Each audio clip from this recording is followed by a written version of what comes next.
Mas Eros Jarot, Mas Eros, tadi Umam menyebutkan ada deadlock breaker, ada mastermind, ada sosok yang berkuasa cukup penuh untuk bisa menentukan dan mengarahkan dari 3 menjadi 2. Mas Eros melihat ada sesuatu itu?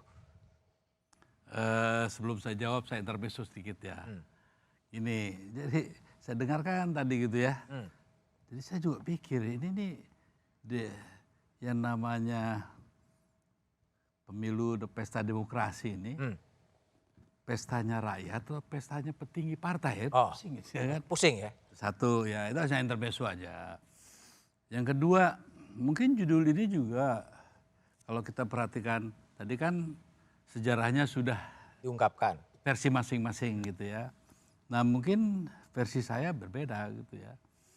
Saya rasa ini dipicu oleh kehendak yang begitu tinggi ya dari seorang center player gitu kan. Center player. Ya yang kedudukannya mungkin perlu ya satu ruang di mana dia bisa bernafas lega ya tanpa harus ada kekhawatiran sedikit pun gitu.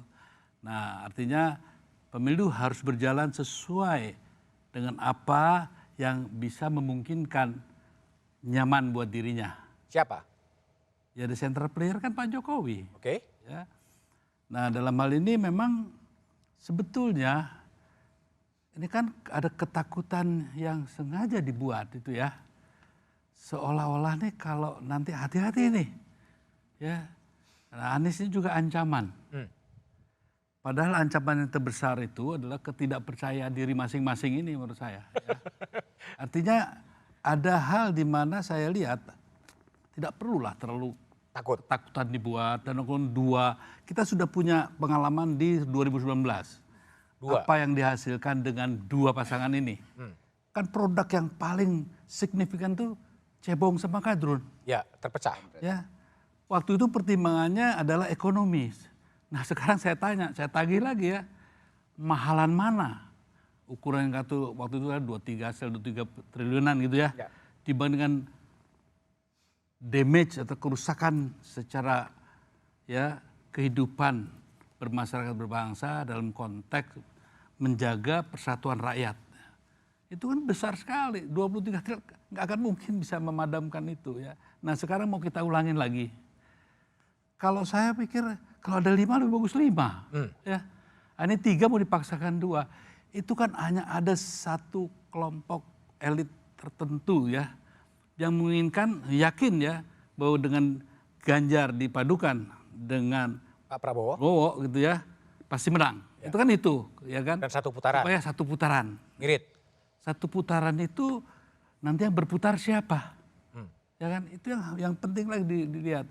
Ada nggak perputaran kekuasaan itu pindah ke rakyat atau tetap di sini-sini saja? Ya, memang ada yang namanya satu putaran itu menjaga agar kekuasaan tidak berputar. Terbalik. Artinya zona nyaman yang sekarang sudah mereka kuasai harus dipertahankan. Nah, yang saya lihat makanya saya nggak tahu ya. Mungkin saya berbeda. Sebetulnya perlombaan ini semua gitu kan. The real winner kan saya sudah bilang, bukan partai-partai kok, para oligark. Para oligark. Ya itu Oligark dalam the negeri real dan luar winner negeri. dalam konteks hari ini ya. Bahwasanya secara ya apa yang kita lihat sehari-hari ya pendekatan legal formalistik ya menangnya PDIP atau mungkin nanti Gerindra. Tapi who's the real winner? Sudah kita bisa baca dari ulah ya para petinggi politik hari ini gitu. Dan juga bagaimana hitungan itu selalu bilang, oh jangan dia kurang ada duitnya nih untuk kita jadikan cawapres gitu kan. Dari situ kan sudah lihat bahwa keterpenjaraan dia pada hal-hal yang sudah dibuat sedemikian rupa sehingga ada sihir gitu ya yang sudah menyetrum pikiran dan pola pikir dia tidak bisa keluar dari hal-hal semacam itu dan dibangunlah sistem politik yang memang seperti ini. Gitu. Oke, baik Mas Eros. Mas Umam, jadi kalau ada analisis yang sedikit berbeda dari Mas Eros kepada publik, dan kalau Mas Umam lihat sekarang dalam posisi seperti sekarang, tadi kan Mas Basra juga menyebutkan ada lima tokoh yang paling berperan untuk mengarahkan ini dari 3 menjadi 2 atau kembali menjadi 4. faktor yang paling dominan siapa sebetulnya nanti itu? Apakah betul mastermind itu sebenarnya? Kalau mencermati situasi perkembangan hari ini, Mas, memang ada semacam situasi yang berbeda dalam ruang demokrasi kita hari ini, di mana ada satu tendensi sentralisasi kekuasaan, yang mana kemudian konteks kekuasaan itu memiliki power dan juga pengaruh yang cukup bisa mengarahkan dan juga mempengaruhi bagaimana kemudian dinamika politik itu terjadi. Maka kemudian informasi selentingan berkali-kali kita terima, kemudian terjadi baku atur yang sudah pernah kita dengarkan beberapa waktu lalu, sekarang kemudian terbukti. Nah, situasi itu yang kemudian seolah memperteguh, oh ternyata benar ada itu, meskipun tentu tidak mudah bagi kita untuk mengkonfirmasi itu. Tetapi kalau misal kemudian let's say Pak Jokowi memang dianggap sebagai tokoh sentral yang kemudian memiliki pengaruh, power di situ, saya pikir beliau tetap memiliki basis pertimbangan dalam konteks subjektivitas maupun dalam konteks kenegaraan atau dalam konteks kepartaian. Tadi Pak Basarah menyebut sebuah istilah Japanese leadership style, tego larane ora tego patine. Tega sakitnya tetapi tidak tega kalau misal kemudian dihadapkan pada matinya. Artinya apa?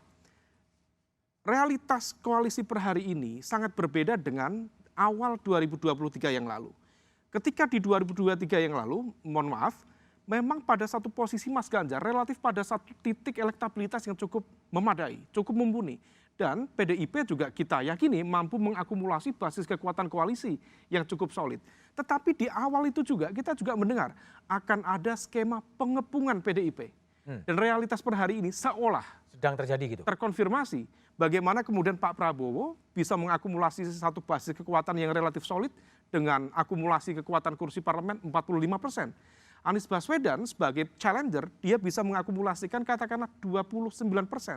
PDIP harus berpuas diri dengan dukungan P3 di angka 25%. Kalau kemudian basis keberlanjutan terbelah, maka kemudian ini akan memberikan ruang tadi kepada perubahan. Problemnya, kalau misal di atas kertas basis elektabilitas, Anies Baswedan, Muhaimin Iskandar kurang begitu kompetitif, let's say di underestimate, maka dia tidak akan lolos di putaran kedua, maka besar kemungkinan partai-partai pendukung Anies Baswedan akan melakukan dukungan kepada Pak Prabowo. Karena ada faktor, satu, ada ideological resistance dengan PDIP, let's say PKS dengan PDIP, atau faktor komunikasi elit yang ada gap, let's say misalnya dari Nasdem dengan PDIP. Situasi ini kalau misal kemudian disimulasikan, maka akan meletakkan PDIP pada posisi yang kalah ketika masuk di putaran kedua. Kalau misal itu terjadi, disimulasikan begitu, barangkali the mastermind tadi berpikir, jangan-jangan ini jangan sampai terjadi. Supaya ini tidak terjadi, maka kemudian dilakukanlah upaya negosiasi, supaya kemudian kalau ada apa-apa dengan PDIP, bukan beliau sebagai kader terbaik, sebagai petugas partai yang dipersalahkan di sana. Dan satu hal, menurut informasi spekulatif, konon apa yang muncul ini bukan isu kaleng-kaleng. Menurut informasi spekulatif, mohon dikoreksi Pak Basarah, saya mendengar katanya SKCK dari Pak Ganjar disiapkan 2 skema. Satu SKCK sebagai capres dan satu SKCK sebagai cawapres. Kita mendapatkan informasi itu tentu penuh dengan spekulasi. Seolah kemudian narasi ini bukan narasi yang sifatnya spekulatif, tetapi terkonfirmasi dari indikasi-indikasi tadi.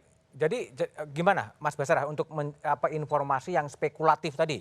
2 SKCK disiapkan oleh Mas Ganjar sebagai capres maupun sebagai cawapres. Gimana sebetulnya? Kalau basisnya informasi spekulatif, saya lebih dulu mendapatkan informasi dari Bung Umam bahwa Pak Prabowo mengurus 2 SKCK. Oh, ngurus 2 SKCK. Tapi kalau basisnya spekulatif. Tapi kalau basisnya keputusan hukum masing-masing organisasi, tentu kita sudah tahu dengan persis. Dan kita bersepakat bahwa dalam kita berdemokrasi itu kan yang kita anut demokrasi dan nomokrasi. Demokrasi yang berdasar atas hukum. Dalam sistem demokrasi hukum kita telah diatur mau 2 pasangan calon, mau 3 pasangan calon sah dan konstitusional. Itu tergantung bagaimana negosiasi antar partai politik.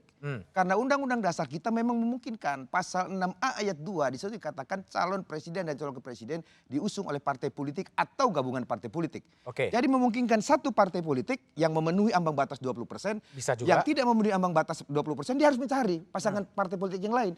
Jadi logis saja Bung Imam, kalau pada posisi ini partai-partai politik yang lain tidak mendekat ke PD Perjuangan karena mereka tidak bisa mempropose siapa calon wakil presidennya. Tapi kepada partai politik yang belum mendapatkan 20% ada ruang negosiasi ya untuk menawarkan bakal calon wakil presiden. Saya kira pada posisi itu, dan ini adalah seni bagi proses politik itu sendiri dan semuanya masih menggelinding bak bola salju. Kita tidak tahu bagaimana nanti di 19 Oktober sampai batas akhir pendaftaran ketika KPU mengesahkan pasangan calon, semua kemungkinan itu masih terjadi. Dalam perspektif politik sebagai seni itulah saya melihat dinamika politik yang menjadi diskusi kita malam ini di satu meja forum ini tentang Ganjar Prabowo itu masih menggelinding terus. Baik, Mas.